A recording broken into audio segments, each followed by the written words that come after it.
de las cifras, vamos comprendiendo eso. Ustedes, cuando vean las interpretaciones de los cocientes, mejor es comprender y después uno puede cambiar un poco los términos para referirse a lo mismo. No es necesario, lo aconsejable no es memorizar al pie de la letra sin entender nada de lo que estamos explicando, ¿no? Luego tenemos, por eso en el texto, en esta parte, hay otros cocientes de menor importancia al final del análisis por cocientes, como por ejemplo el cociente de activo disponible, activo circulante, activo total. En realidad solo miden proporciones nomás. Y también hay otro grupo de cocientes para evaluar entidades financieras propias del sistema financiero. Ahí vamos a ver otro tipo de cuentas, ¿no? Que no son las habituales que normalmente vemos aquí en la universidad, por lo menos en las clases. La mayoría, en muchas de las materias, son con ejemplos de empresas comerciales o industriales, ¿no? Aunque los estudiantes de ingeniería financiera tienen otras materias donde seguramente utilizan estados financieros de entidades financieras, ¿no? Y para eso también tenemos en el texto un listado de cocientes que es casi el mismo que tiene la ASFI, ¿no? El listado oficial que la ASFI les obliga a las entidades financieras a calcular. Si bien son cuentas un poco distintas, como por ejemplo inversiones temporarias, activo total, por el cociente de cartera vencida a cartera total o cartera en ejecución a cartera total, otras cuentas son propias del sistema financiero, daría la impresión que por eso mismo podría ser un poco más complicado. Pero al contrario, es relativamente más fácil por lo siguiente. Primero, que cuando nos encontramos con estados financieros de entidades financieras, hay que saber que el margen de error en la elaboración de esos estados es prácticamente nulo, ¿no? No pasa lo mismo con estados de empresas comerciales, industriales, donde la confiabilidad es relativa. O sea, quiero decir que los estados que nos da una empresa puede ser que no sean los reales, ¿no? Todavía, en estos tiempos de tanto control informático, hay empresas que llevan doble contabilidad, una para fines impositivos y otra para fines de control interno, la real, digamos, ¿no? Para fines impositivos, con algunas adulteraciones, especialmente en la facturación de las ventas, ¿no? Para evadir impuestos, por supuesto. Entonces, todavía no hay entera confianza en esos estados. En cambio, en las entidades financieras es prácticamente cero la distorsión, ¿no? No hay evasión en ese sentido, porque hay un control cruzado muy rígido, ¿no? Y por otro lado, la diferencia con las empresas industriales y comerciales es que la nomenclatura que utilizan en sus planes de cuentas es totalmente uniforme en las entidades financieras. No pasa lo mismo con las industriales y comerciales, porque un contador se le puede ocurrir utilizar, por ejemplo, cuentas por pagar, otro utiliza proveedores, otro varios proveedores, refiriéndose a lo mismo, ¿no? O no solamente en la diferencia de nombre, sino también a veces hasta en la clasificación. Por ejemplo, bueno, de muchas cuentas es clara la clasificación, pero de algunas, como por ejemplo un depósito a plazo fijo por 60 días, ¿dónde estaría? ¿En qué cuenta estaría? ¿En qué grupo de cuentas? Un depósito a plazo fijo que hemos hecho como empresa por 60 días. ¿Qué grupo estaría? ¿En el activo, en el pasivo? Por supuesto que estaría en el activo, ¿no? ¿Qué activo sería? Fijo no es. Otros activos tampoco. En el activo circulante estaría. ¿En qué? En el activo disponible, exigible, realizable. Bueno, algunos podrían decir en el activo disponible y no está mal del todo, ¿no? Aunque es más apropiado decir que estaría en el activo exigible, porque es como una cuenta por cobrar. En realidad es un valor por cobrar, ¿no? Hay que esperar 60 días y nos van a pagar, ¿no? Nos van a devolver el depósito que hemos hecho a plazo fijo, ¿no? En realidad es un activo exigible, ¿no? Pero no está del todo mal cuando algún contador en su balance clasifica en el activo disponible, ¿no?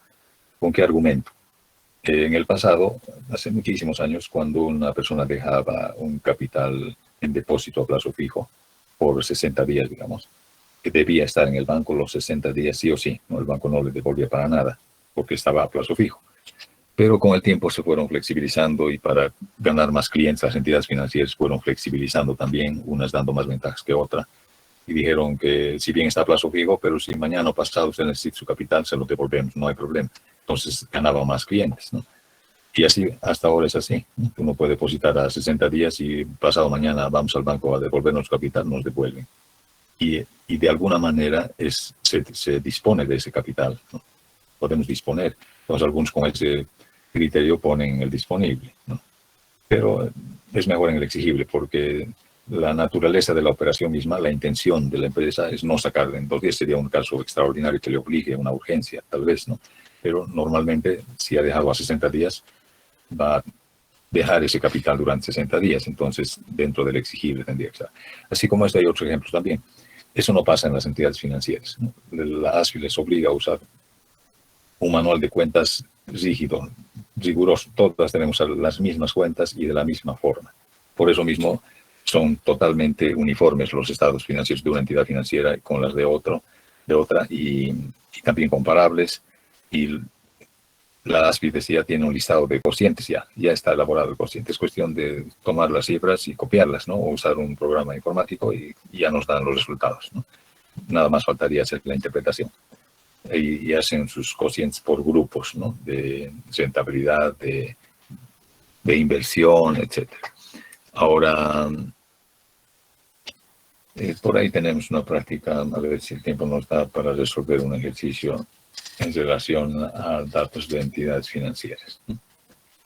Bueno, eso es entonces en relación a este procedimiento de razones simples, también se llama índices, o más conocido como el análisis por cocientes.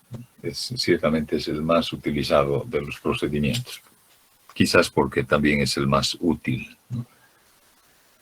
Luego tenemos bueno, vamos a volver en esta parte a ejercitar acerca de las depuraciones. Así que vamos a empezar con la práctica número 2 sobre depuraciones y de paso vamos a hacer el análisis por cocientes también. A ver, vamos a la práctica número 2 que está en la página 55. Habíamos dicho que sobre depuraciones vamos a tratar de ejercitar lo más importante, ¿no? Para aprender a reconocer qué cuentas se depuran y cuáles no. Y vamos a procurar concentrarnos en los casos más evidentes, ¿no?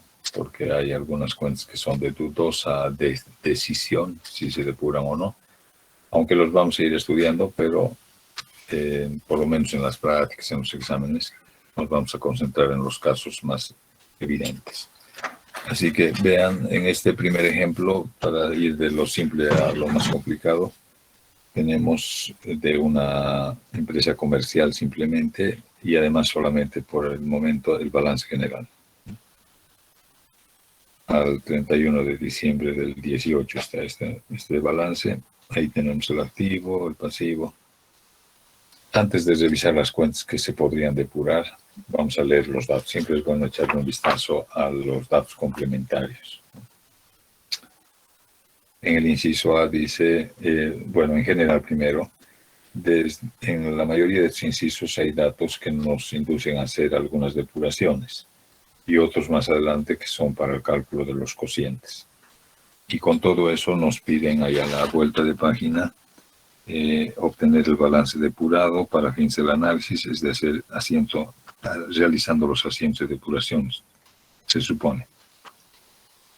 Después de determinar los cocientes que se conocen e interpretarlos, juzgar sobre la política de créditos de la empresa en relación a plazos y a su liquidez.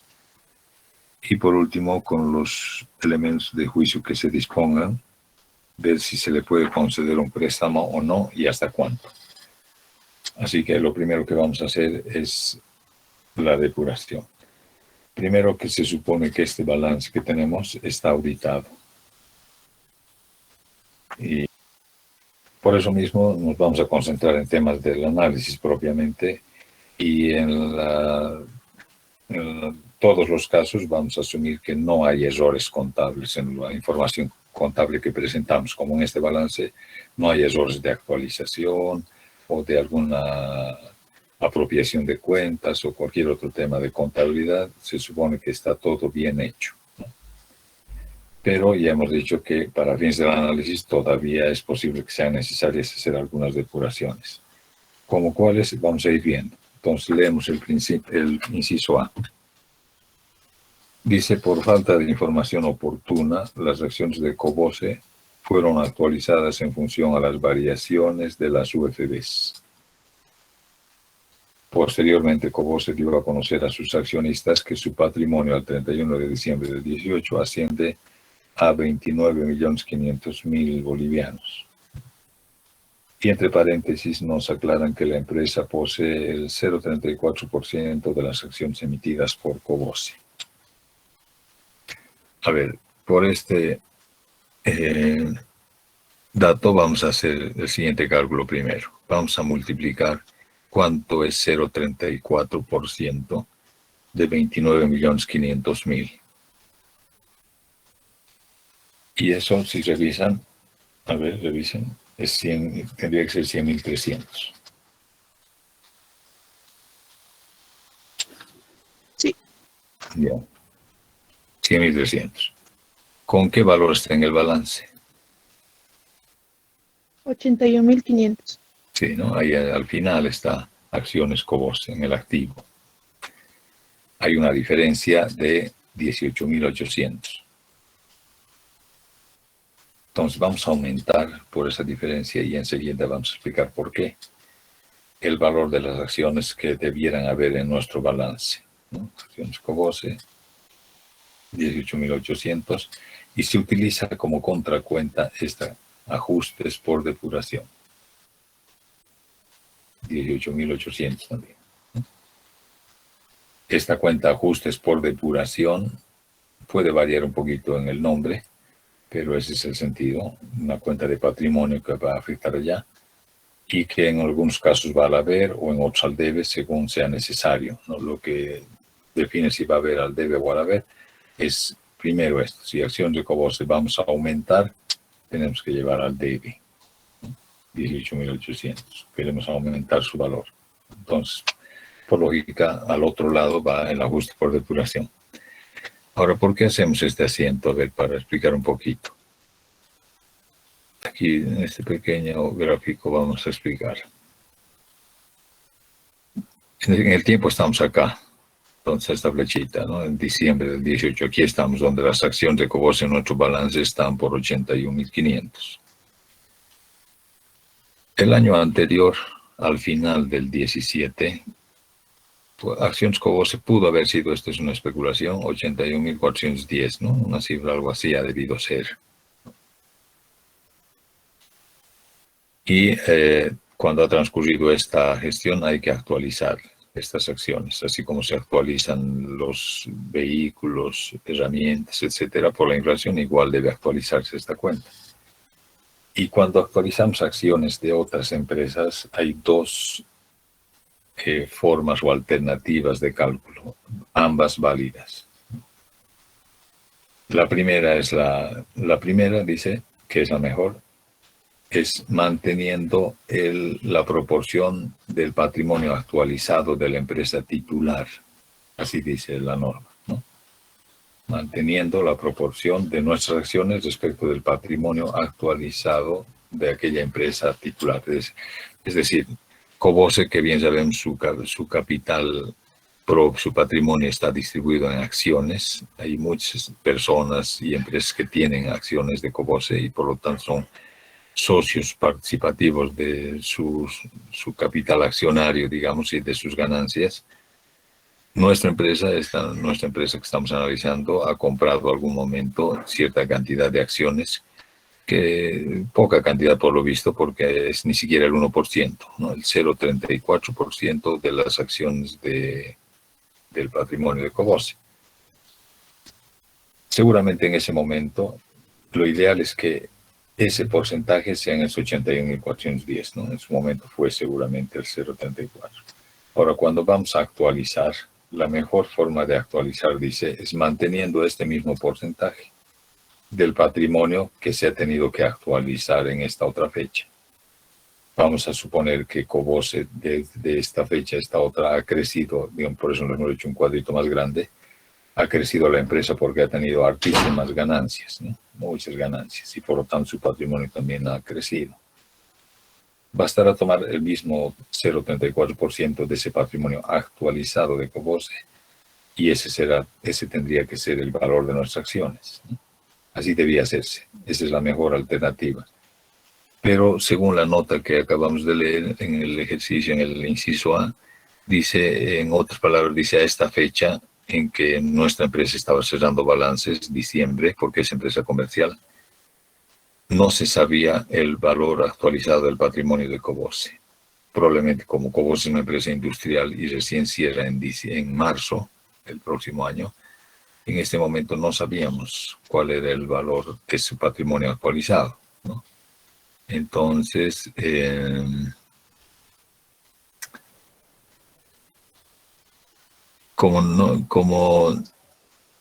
ver, un ratito, vamos a acercar esto acá. Como no se sabía ese valor actualizado del patrimonio, al contador no le quedó más remedio que la segunda opción. La segunda opción es según la variación de las UFBs. Entonces, como no sabía esto, repito, entonces el contador lo que hizo fue tomar la UFB de esta fecha, dividir entre la UFB de esta otra fecha y ha multiplicado por 81.410 y le ha dado 81.500, ¿no? Y es una alternativa válida también, ¿no? Entonces el auditor incluso ha podido revisar ese cálculo y está perfectamente bien, ¿no? Pero han pasado seguramente algunos meses y hemos decidido hacer el análisis de esta empresa en esta fecha. Y para entonces nos avisan que ya se sabe, ¿no?, que el patrimonio en ese momento de Cobose había sido 29.500.000, ¿no? Después nos enteramos de eso, que en esta fecha el patrimonio de Cobose era 29.500.000. Así que mantener la proporción es más correcto que esta otra alternativa, ¿no? Entonces, eso es lo que estamos haciendo. Hemos tomado esa proporción y este valor es más real que el otro. Es más o menos lo que pasa cuando tenemos dos valores de un terreno, el valor actualizado simplemente con las variaciones de las UFBs o el valor de mercado. Más real, por supuesto, el valor de mercado, ¿no? Algo así es esto también. Entonces, priorizando eso, hemos hecho este asiento. Entonces, en el nuevo balance, las acciones de Cobose van a tener estos 100.300, ¿no?, en el nuevo balance que va a ser depurado. Leemos el otro dato para hacer el cociente 2. Vamos a ver. O digo, el asiento 2. El otro dato dice, las monedas extranjeras corresponden a $23.950. Cotizados al cambio oficial, al tipo de cambio oficial, cuando el tipo de cambio en el mercado paralelo era de 6.94 bolivianos por cada dólar. Para ver si vamos a hacer asiento, hacemos esa operación. Multiplicamos 6.94 por los dólares, 23.950, ¿no? Suponemos que mientras explicamos están copiando, ¿no? Multiplicamos esto y tenemos que ese producto debiera ser 166.213 bolivianos. ¿Cuánto es el valor de moneda extranjera en bolivianos en nuestro balance?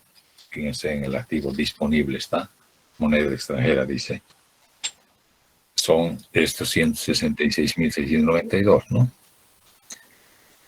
Entonces, si hacemos la diferencia, es 479 negativo, ¿no? Es muy pequeña además la cantidad, muy pequeña.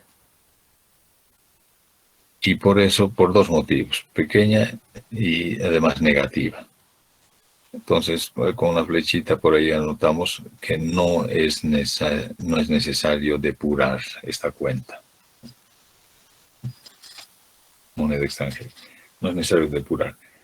Tal vez podemos añadir por acá, si tienen espacio aquí, entre paréntesis, aquí un pequeño comentario más por acá. Anoten lo siguiente. Moneda extranjera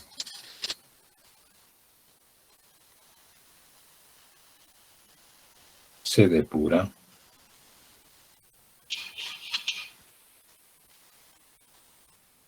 cuando el tipo de cambio paralelo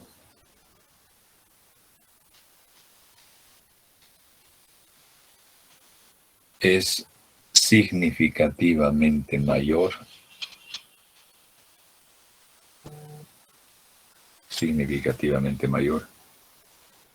al tipo de cambio oficial.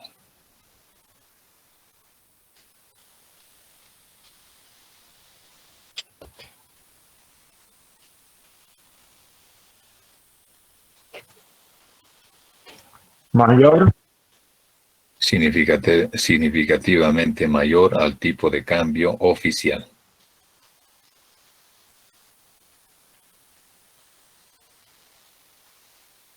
Eso pasaba hace mucho tiempo en nuestro país, y eso en cualquier país va a pasar lo mismo cuando hay un alto grado de inflación. Aquí para explicar, no es necesario que copien todavía esto, para explicar solamente aquí en moneda extranjera. Creo que copió mal, a ver.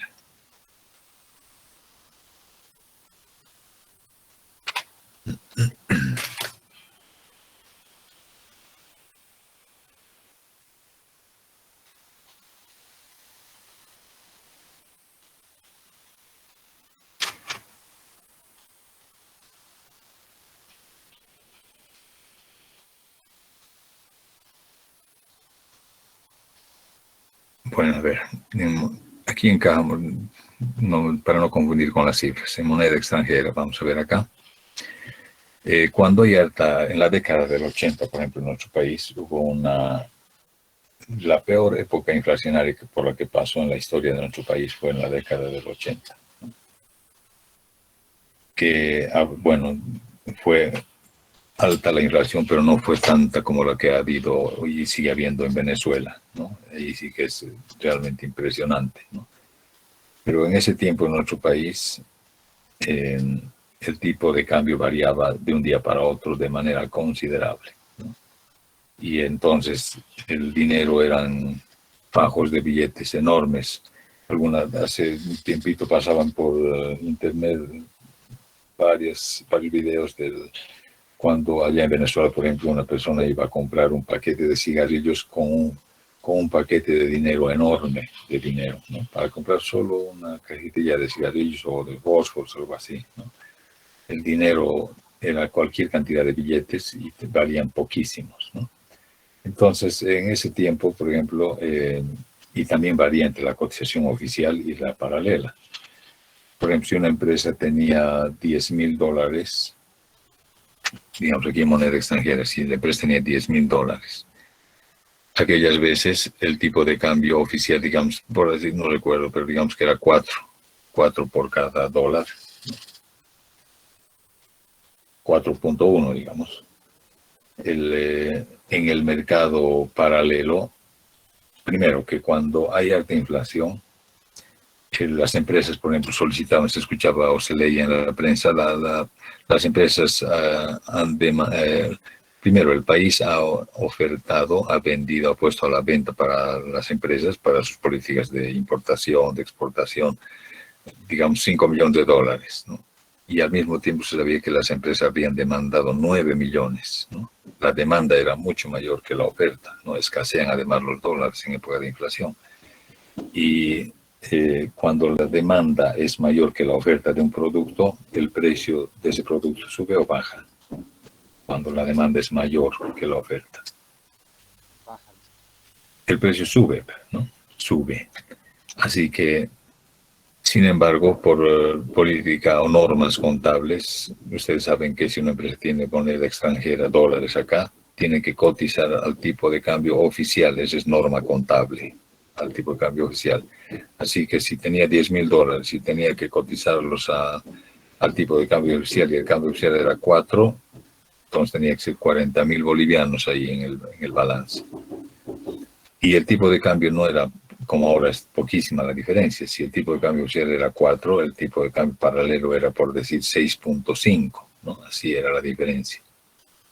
No eran centavos, como ahora es, la diferencia entre el paralelo y el oficial, eran unidades enteras, ¿no? Así que esos $10,000, el valor que realmente tenían era a 6.1, digamos, o sea, 10,000 por 6.1 sería 61,000 bolivianos. Ese valor debía ser el valor real que debía estar en el balance y no solamente 4,000, ¿no? Porque, por supuesto, si la empresa tenía $10,000 y tenía que pagar deudas en bolivianos, Sería un absurdo que vaya a cambiar al tipo de cambio oficial para que le paguen 40.000 bolivianos cuando sabe que a la vuelta de la esquina está a 6 y puede recibir 60.000 bolivianos en vez de 40.000. Entonces no va a ir al banco para cambiar sus dólares, sino donde le pague más. Entonces el valor real que va a tener esos dólares es el mayor, ¿no? El tipo de cambio paralelo. Eso haríamos en épocas, seguramente habiendo alta inflación, el tipo de cambio paralelo es mayor al oficial. Afortunadamente, pese a que la situación económica está desmejorando últimamente, pero todavía hay cierta estabilidad, ¿no? El tipo de cambio del dólar no se ha movido hace muchos años, ¿no? Sigue en 6.96. Y ahora el tipo de cambio oficial incluso es menos, ¿no? Si uno va al banco le pagan menos de lo que, relativamente menos de lo que le paga el banco, ¿no? Entonces, al revés está. Y además que es poca la cantidad. Si fuera positiva, inclusive si fuera positiva y 479, daría lo mismo hacer o no hacer el asiento, porque es tan poca esta cantidad que con el asiento o sin el asiento no se va a notar en los cocientes. Tal vez en el tercer decimal o cuarto decimal se notaría la diferencia, que ni se vería, ¿no? Por eso decimos que se de pura moneda extranjera cuando el tipo de cambio paralelo es significativamente mayor, ¿no? Si es apenas mayor, puede no hacerse la asiento, podemos hacer o no hacer, ¿no? Pero eso de significativo queda a criterio del que hace el cálculo, ¿no? Algunos consideran que si pasa del 10% de la cifra original, ya se considera significativo el porcentaje de variación, este es 479, ¿no? Aquí entonces, por eso es que no hacemos la depuración, ¿no? Porque es negativo primero y porque es poca la cantidad. Luego, vamos a, como no hacemos asiento 2, vamos a ver cuál sería el asiento 2 en este otro inciso, según el inciso C. Pero un ratito voy a cambiar de imagen.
A ver, vean el punto C. Bueno, estábamos en esta parte, teníamos que intentar hacer el asiento 2 en relación al informe de peritaje que teníamos en el punto C del ejercicio. Estamos en la práctica 2 por si acaso, en la página 55. Ahí dice el dato, dice el técnico contratado para el avalúo de los activos fijos dio el siguiente informe. Nos muestran ahí un cuadrito de peritaje, donde al final del cuadro tenemos un total de 1.630.000. Entonces, para el perito, que ya hemos dicho puede ser un profesional especializado en peritajes precisamente, puede ser de profesión arquitecto, o contador también, ¿no? O abogado también.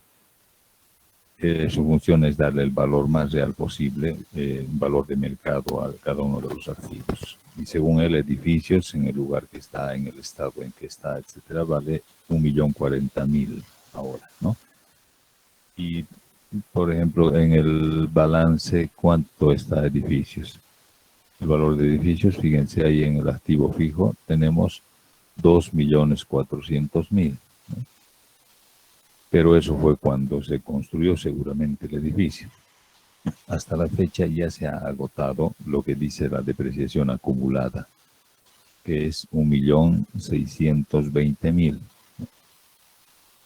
O sea, de los 2.400.000 ya se ha gastado, si vale el término, se ha depreciado, esa es la palabra, en todos los años anteriores, 1.620.000. O sea que el valor neto que tiene actualmente el edificio para la empresa, según el balance, es la diferencia, que sería, a ver, 780.000. Si hacen la resta, 780.000. Eso vale para la empresa actualmente el edificio. El auditor ha revisado las actualizaciones, todo está perfecto, ¿no? Pero mejor que ese valor todavía es este del peritaje. Entonces vamos a igualar a este valor de peritaje y de 780.000 vamos a tener que aumentar a 1.040.000. ¿Cuánto es eso?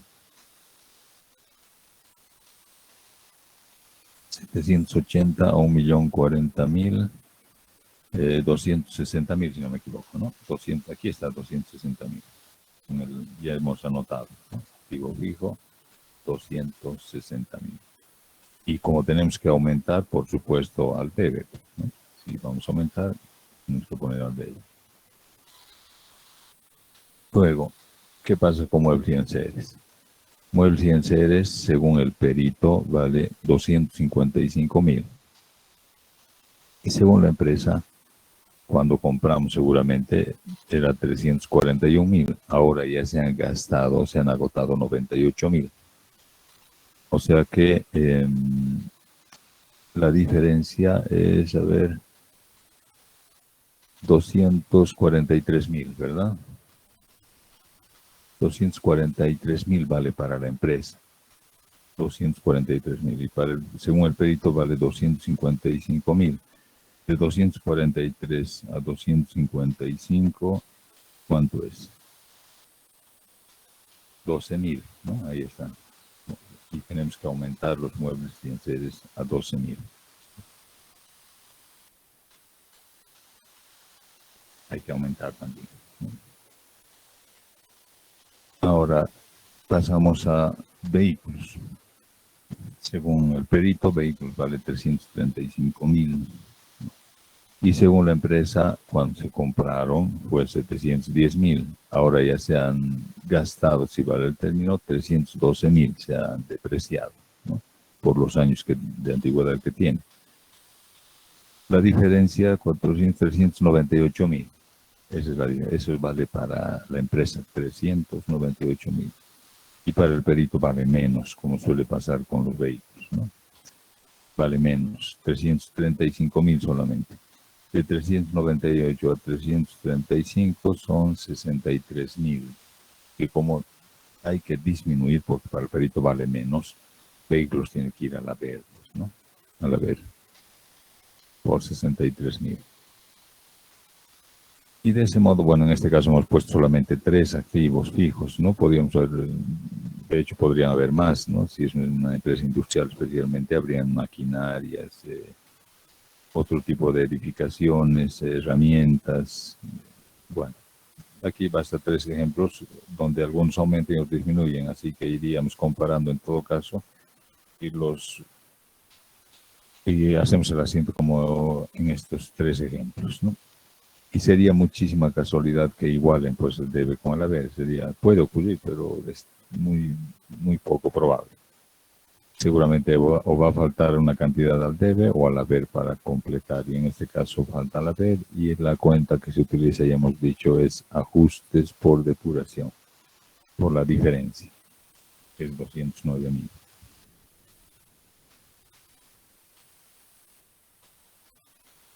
Bueno, entonces este es el asiento por la depuración de los activos fijos, siempre priorizando el valor que tiene el informe de peritaje.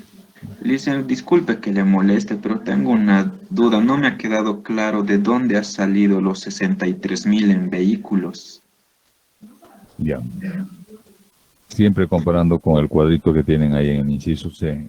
Ahí el vehículos dice, ¿cuánto tienen? 335.000, dice. Para el perito, los vehículos en el estado, antigüedad, por la oferta y demanda, qué sé yo, vale 335.000. Para la empresa, ¿cuánto vale? Ahí en el balance está. Siempre es el valor original menos la depreciación. 710 menos 312.000 es 398.000, ¿no? Si hacen, a menos que me esté equivocando, en su calculadora es 398.000.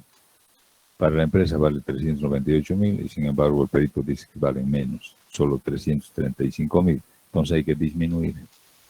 Y para disminuir hay que llevar a la ver. ¿Y cuánto hay que disminuir? La diferencia de 398.000 a 335.000, que es 63.000. De ahí sale esa cifra. Y por diferencia del debe y el haber, encontramos la cifra que falta a la cuenta ajuste por depuración. Entonces, siempre que hay un informe de peritaje, priorizamos ese valor. Si no hubiera un cuadro como este de peritaje, entonces deja nomás el activo fijo como está, porque se supone que está bien actualizado. No hay errores en la actualización, ya hemos dicho, ¿no? Así vamos a tomar en cuenta los estados que nos presenten. Luego, el otro dato dice, la cuenta mercaderías en tránsito, el inciso D, ¿no? La cuenta mercaderías en tránsito recientemente fue incluida en el plan de cuentas de la empresa y según el informe de auditoría, no cuenta con la documentación respectiva y tampoco con seguro. Vean que hay materiales o mercaderías en tránsito en el activo exigible, está ahí al medio más o menos. ¿Vean? Y el medio está con qué valor, con 23.000. ¿No? Acerca de, este es uno de los casos que a veces puede merecer distintos criterios, ¿no? O decisiones también. Acerca de los valores en tránsito en general, no solamente mercaderías en tránsito, pueden ser materias primas en tránsito, ¿no? O suministros en tránsito. Estos valores, cuando están en tránsito, bueno, por lo menos en la bibliografía antigua, se recomendaba depurar, eliminar, especialmente si no había referencias en el pasado como antecedentes de que siempre llegaban a la empresa, ¿no? A veces son producto de importaciones, y si siempre llegaba a la empresa, entonces, si eran operaciones antiguas, diríamos, se consideraba nomás como recurso. Y si eran operaciones nuevas, por la duda, era mejor depurarlas. Con el tiempo, ahora actualmente las normas contables exigen que para los valores en tránsito debe haber seguro. Volviendo a la percepción anterior, que por ser antiguas se depuraban, y al decirnos acá, o más bien por ser nuevas, ¿no? Aquí al decirnos la cuenta mercaderías en tránsito recientemente fue incluida en el plan de cuentas, eso es una pauta indirecta de indicarnos que es una operación nueva, ¿no? O sea, no había antecedentes en el pasado y según aquella teoría anterior debíamos depurar, ¿no? Pero actualmente les decía que por normas contables los valores en tránsito deben contar necesariamente con seguro y por lo tanto ya no sería necesario depurarlas, ¿no? Pero en este caso vamos a proceder a la depuración por el hecho que indica ahí en ese detalle del inciso de al final, según el informe del auditor que ha revisado ya las cuentas, dice no hay documentación que respalde la existencia de mercaderías en tránsito, ¿no? Y tampoco tiene seguro.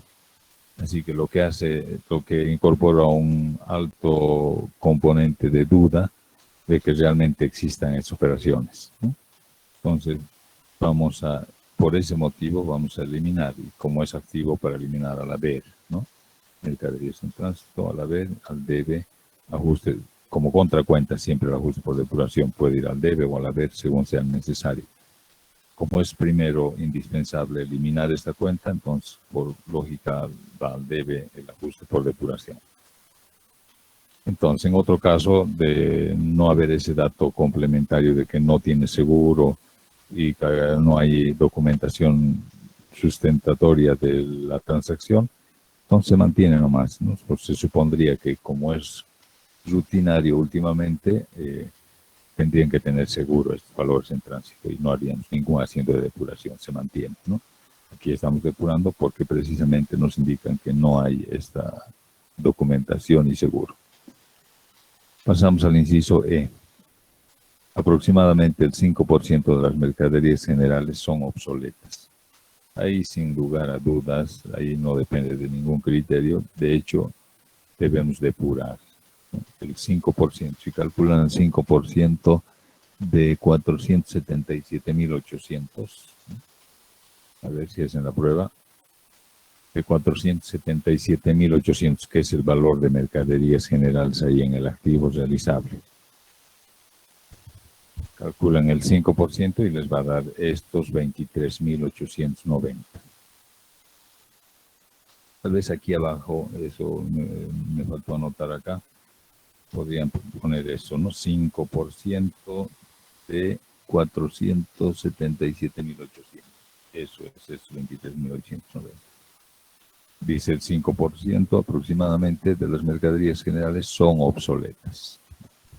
Al ser obsoletas o deterioradas en otro caso, igual se deben depurar porque seguramente ya no se van a poder vender al precio que hemos adquirido, ¿no? Porque ya nadie debe comprar, son obsoletas, dice.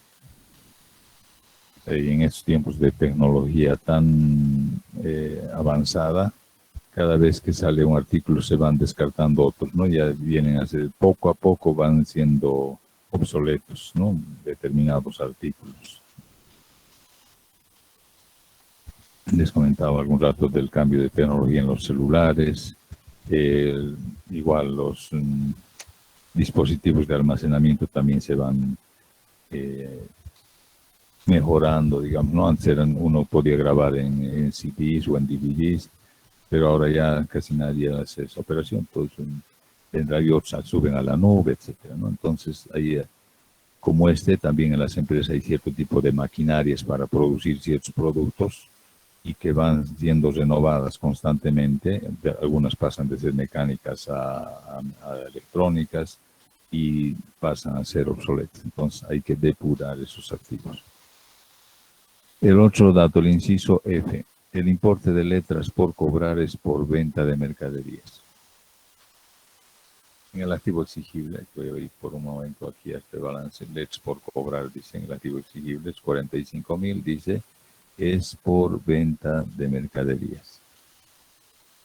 No hay necesidad de depurar, por lo tanto, ¿no? Este dato en cuanto a las depuraciones, es intrascendente, porque estas letras por cobrar se podrían depurar siempre y cuando nos dijeran que estuvieran vencidas y que hay duda en su cobro. Solo por eso se podrían depurar.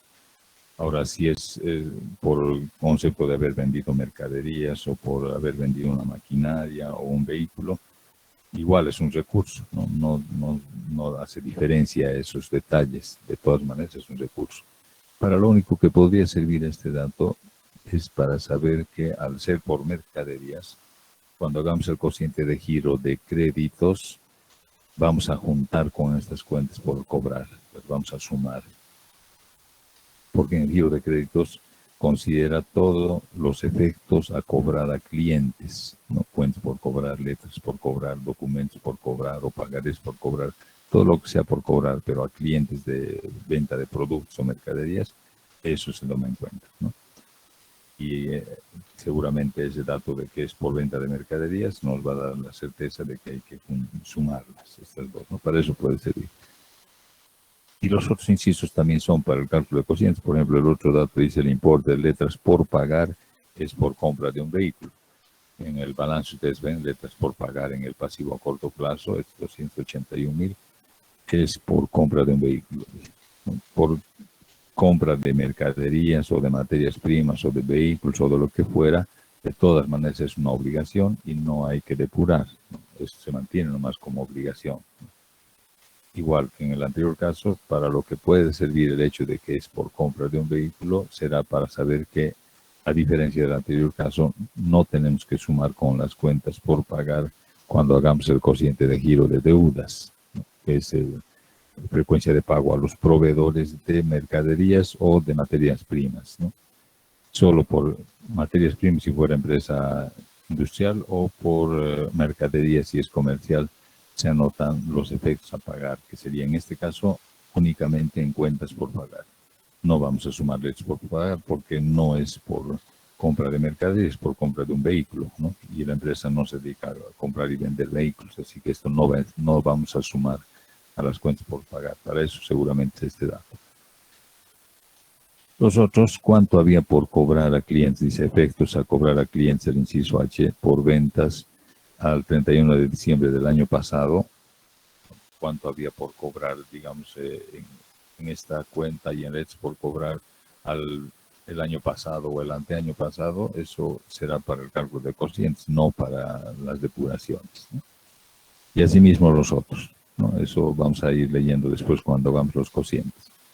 Así que solo hasta en este caso nos damos cuenta, no es necesario que nos avisen hasta el inciso ese día para hacer alguna depuración, ¿no? Los datos que están hasta el inciso. Una vez que hemos terminado con con esa información para hacer las depuraciones, resta todavía ver las cuentas del activo para ver si alguna cuenta más se va a depurar, especialmente las del activo. En pasivo rara vez hay alguna cuenta que depura. Y por lo que entendemos de depuraciones y además basándonos de alguna manera en la página 11 del texto, donde tenemos una lista de cuentas que suelen depurarse. En algunos al 100% y en otros puede ser de manera parcial. Y revisamos, por ejemplo, aquí al principio ustedes tienen caja y moneda extranjera, ¿no? En el activo disponible. Esto indudablemente es recurso, no hay dónde perderse, no hay nada que depurar acá. Hemos comentado que en moneda extranjera, en este caso no ha sido necesario depurar. En otro podría ser especialmente cuando hay algún grado alto de inflación. Y por lo tanto hay una diferencia importante en la cotización del tipo oficial y del paralelo. Entonces ahí sí corresponde, eso hemos comentado en la anterior clase. Pero aquí no hay, así que se mantiene más. En el activo exigible, este ya es del depurado, ustedes vean esa parte del activo exigible en la práctica original de la página 55. En el exigible dice cuentas por cobrar, eso es recurso indudablemente, LETS por cobrar también. Ahí tenemos el IVA. Acerca del IVA, no es indispensable, pero es recomendable hacer la depuración de esta forma. Vamos a anular el IVA débito con el crédito fiscal. Aquí. Como el débito fiscal es pasivo, para anular al debe. Como el crédito fiscal es activo, para anular al haber. ¿Por qué cifra se hace esto? Por la que sea menor en los saldos entre el débito y el crédito.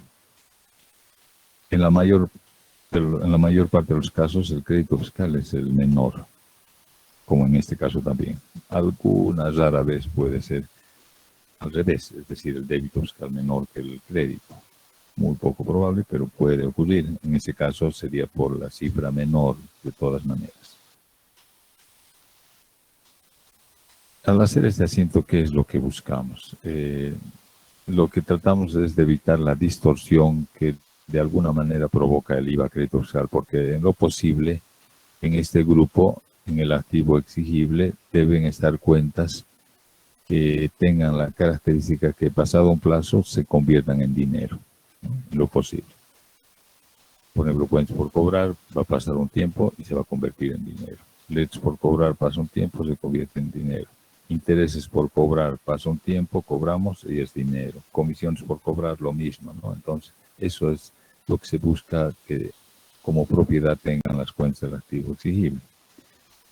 Sin embargo, si tenemos la cuenta IVA crédito fiscal, el IVA, si con un saldo aquí de 17.400 estaba, da la impresión, no cumple precisamente con ese detalle, que va a pasar un tiempo en que se cumpla su operación y no va a ser dinero que se va a convertir acá en activo disponible, ¿no? No es un valor que se va a convertir en dinero, porque el fisco no nos da dinero por eso. Para lo único que sirve el crédito fiscal es para compensar el IVA, este IVA débito fiscal, para eso, ¿no? De manera que, voy a poner otro si aquí fuera 100 en el IVA débito fiscal y en el crédito fiscal sería 60, ¿Cuánto hay que pagar del IVA en realidad? Hay que pagar 100 menos 60, que sería 40 nomás hay que pagar, ¿no? Eso es lo que estamos haciendo. Estamos dejando el saldo que hay que pagar nomás ya, ¿no?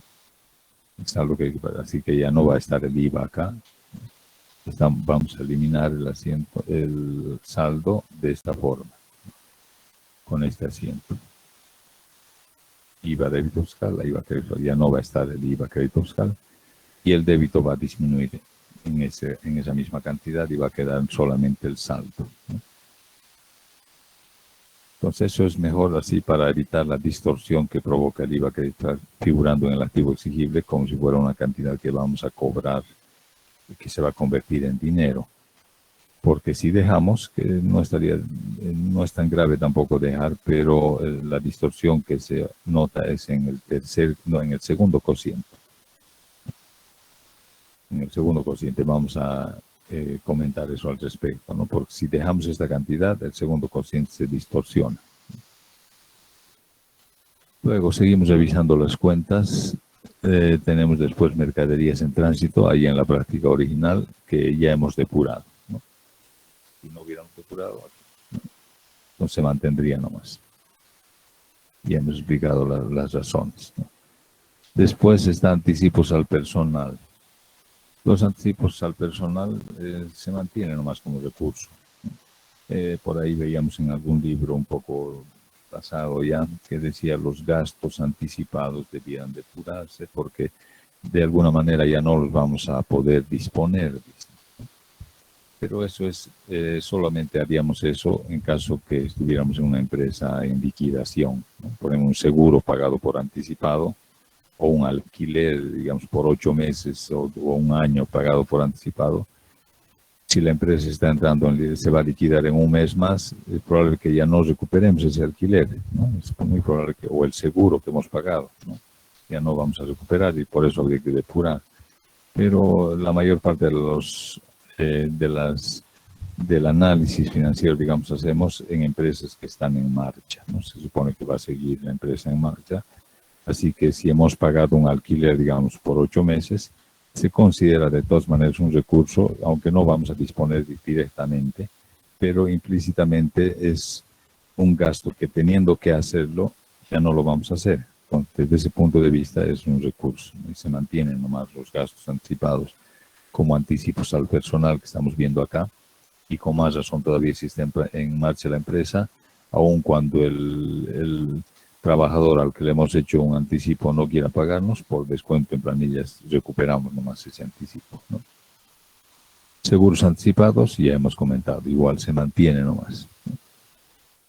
Después pasamos al realizable, ahí mercaderías generales, a menos que nos dieran un dato como el que nos han dicho, que el 5%, fíjense aquí está, hemos depurado el 5%, si no hubiéramos tenido ese informe, entonces se mantiene nomás el saldo.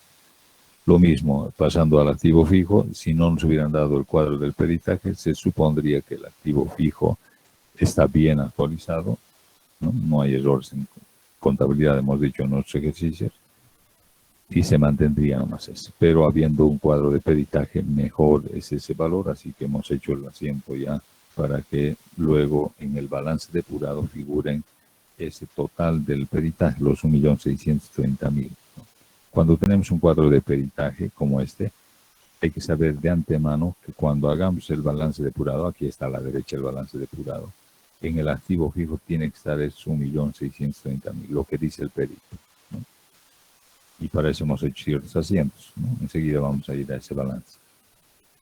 Luego pasamos al último grupo del activo, otros activos, y las cuentas que vamos a depurar son las dos primeras, ¿no? Derecho de llave y gastos de organización.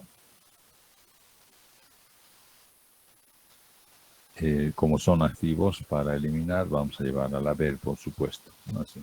Podemos hacer en dos asientos separados o en un solo asiento. Aquí está. Derecho de llave y gasto de organización. Para explicar algo por qué motivo, esta cuenta de derecho de llave no es muy común, tal vez muchos no conocen su movimiento o su significado. En esta cuenta se anota el valor que tiene una empresa o un negocio debido al prestigio, a lo que en ingeniería comercial llaman, o en administración, posicionamiento en el mercado. Por ejemplo, una hipótesis un poquito poco frecuente, pero podría ocurrir dos negocios, dos almacenes, digamos, en una misma cuadra, inclusive lado a lado pueden estar. Casualmente pueden tener la misma cantidad de mercaderías, los mismos muebles, valor físico idéntico, pero una puede valer más que la otra porque una es más antigua, ¿no? Ya tiene una clientela ganada, un prestigio, y entonces ese sobreprecio, ese valor adicional se anota en esta cuenta, derecho de llave, ¿no? Bajo un criterio técnico que los contadores utilizan, hay ciertos procedimientos para eso, y se le da un valor, ¿no? En este caso 30.000 tiene, ¿no? Que para fines de análisis, sin embargo, es subjetivo. Conviene depurar porque está en función a la buena situación de la empresa. Y en materia de análisis, y más aún si fuera un oficial de créditos del banco que está viendo nuestros estados para ver si nos va a dar o no un préstamo, el oficial de crédito siempre toma en cuenta la posibilidad de que la empresa pudiera estar en dificultades. En tal caso, el derecho de llave no tiene valor alguno, ¿no? Entonces, por eso es recomendable depurar esta cuenta. Ahora, casos de organización, ya no vamos a decir más porque ya hemos explicado. El primer ejemplo que hemos puesto de cuentas que depuran es este, ¿no? Incluso hemos comenzado diciendo por qué una cuenta de gasto en el activo, etc., ¿no? Esto ya es un valor nominal que no vamos a... En caso que la empresa estuviera en dificultades, imposible poder disponer de esto. No existe en realidad, ¿no? Físicamente. Y no es lo mismo que el otro. Pero bueno, algo parecido. Por ese motivo también se elimina. Así que, bueno, acciones Cobose, si no hubiera habido ese primer dato sobre la relación con el valor patrimonial proporcional, se supone que estaría bien actualizado. Recuerden que se actualizó por las variaciones de las UFBs y lo hubiéramos dejado nomás así con ese valor, pero ya hemos explicado por qué hicimos el primer asiento. Entonces, no hay más depuraciones en el activo. Por si acaso vemos el pasivo. Todas, fíjense, son obligaciones. Cuentas por pagar, eso es lo que hay que pagar. 103.360. Leches por pagar también es una obligación que hay que pagarla. Del IVA quedará el saldo nomás ya.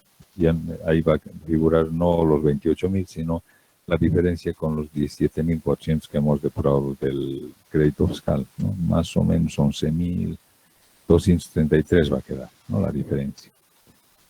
El IVA por pagar igual es una obligación que se mantiene. El ITE por pagar sí o sí hay que pagar. Los sueldos, ni qué decir, hay que pagar, no son obligaciones. En el pasivo a largo plazo también las hipotecas, las reservas para indemnización se supone que está bien calculada y eso les pertenece a los trabajadores. Así que no hay depuración alguna en este caso en el pasivo, ¿no? Podría alguna vez depurarse, hemos dicho, el IVA por pagar, a consecuencia de que se hubiera hecho alguna depuración en el estado de resultados. Al haber variado, seguramente el IVA correspondiente también variaría y entonces ahí sí cambiaría. Pero aquí no tenemos todavía estado de resultados que hubiéramos modificado. Entonces se mantiene nomás esa cantidad. En el patrimonio tampoco hay necesidad de depurar nada, ¿no? Capital social, reserva legal, las utilidades retenidas, utilidad del ejercicio. Esta última, la utilidad del ejercicio, podría depurarse, ¿no? Pero como no tenemos estado de resultados, se supone que esta es una utilidad que en condiciones normales seguirá obteniendo la empresa. El ajuste de capital, ajuste de reservas patrimoniales, que en su momento vamos a recordar cómo se contabilizan estas, ¿no? Son igual cuentas que se mantienen, aunque son consecuencias de la inflación, pero se mantienen. La única cuenta que va a modificar este grupo será el saldo del ajuste por depuración, ¿no? Ahí en ese grupo. Entonces, como no hay más depuraciones, lo que se hace es este mayor, el ajuste por depuración. No vamos a explicar cómo se hace esto se enseña en contabilidad básica, ¿no? De cada asiento anotamos al debe las cifras que han sido con el asiento donde el ajuste por depuración estaba al debe, las que son a la vez, esta última, por ejemplo, de 80.000 al debe, aquí está, ¿no? Los 80.000. Y estas otras dos que ya teníamos en los otros asientos. Sumamos, debería haber, y este es el saldo. A ver, copien por un momento.